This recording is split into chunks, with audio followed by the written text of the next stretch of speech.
স্থানীয় সরকার নির্বাচনে মেকানিজম করে জামায়াতের প্রার্থীদের হারানো হতে পারে। স্থানীয় সরকার নির্বাচনে মেকানিজম করে জামায়াতের প্রার্থীদের হারানো হতে পারে এমন শঙ্কা প্রকাশ করেছেন বিরোধী দলীয় নেতা ও দলটির আমির ডক্টর শফিকুর রহমান। আরও বলেন, যুদ্ধ করে স্থানীয় সরকার নির্বাচনে জয়লাভ করতে হবে। সকালে রংপুর মডেল কলেজে উপজেলা থানা আমিরদের সম্মেলনে এসব কথা বলেন তিনি।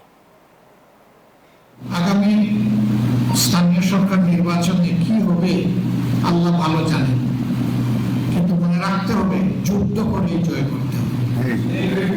বিনা যুদ্ধে কোথাও জয় আসবে না। এটাও মনে রাখবেন, টাকা পয়সা খরচ করে কেউ কিছু করতে পারবে না। অন্য মেকানিজম দিয়ে আমাদেরকে হারানোর চেষ্টা করা হবে।